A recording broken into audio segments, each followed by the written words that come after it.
American culture is now normalizing the idea that minors can be given hormones to prevent their biological development of their secondary sexual characteristics. Dr. Levine, you have supported both allowing minors to be given hormone blockers to prevent them from going through puberty, as well as surgical destruction of a minor's genitalia. Like surgical mutilation, hormonal interruption of puberty can permanently alter and prevent secondary sexual characteristics. The American College of Pediatricians reports that 80 to 95% of prepubertal children with gender dysphoria will experience resolution by late adolescence if not exposed to medical intervention and social affirmation. Dr. Levine, do you believe that minors are capable of making such a life-changing decision as changing one's sex?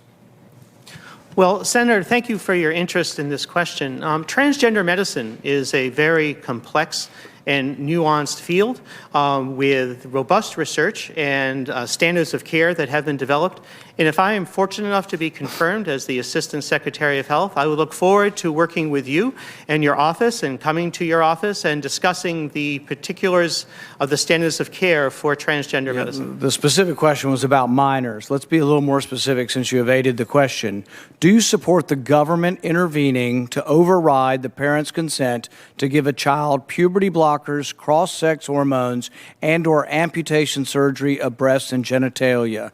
You have said that you're willing to accelerate the protocols for street kids. I'm alarmed that poor kids with no parents who are homeless and distraught, you would just go through this and allow that to happen to a minor.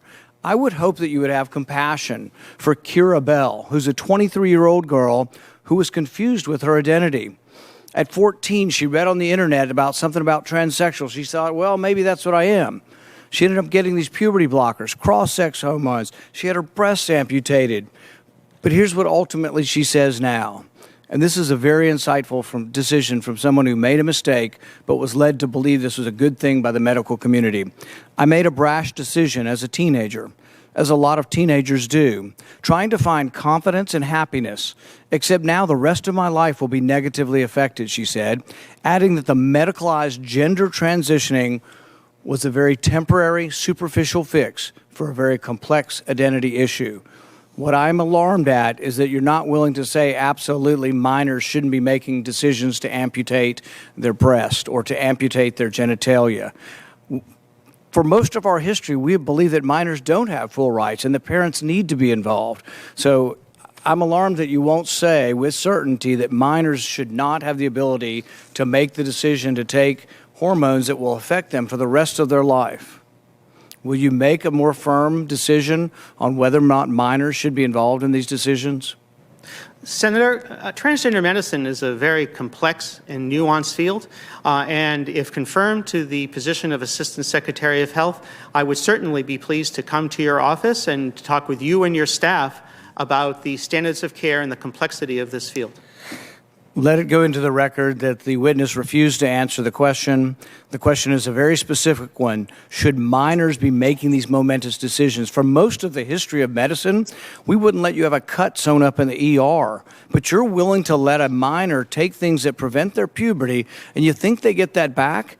You give a woman testosterone enough that she grows a beard, do you think she's going to go back looking like a woman when you stop the testosterone? You have permanently changed them. Infertility is another problem.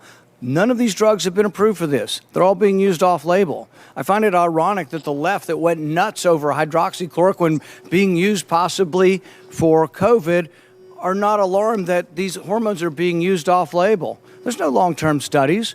We don't know what happens to them. We do know that there are dozens and dozens of people who've been through this who regret that this happened and a permanent change happened to them. And, you know, if you've ever been around children, 14-year-olds can't make this decision. In the gender dysphoria clinic in England, 10% of the kids are between the ages of 3 and 10. We should be outraged that someone's talking to a 3-year-old about changing their sex. I can't vote for you if you can't make a decision. Thank you so much, Senator Paul. Senator Levine, thank you for answering the question. I will turn to Senator Baldwin.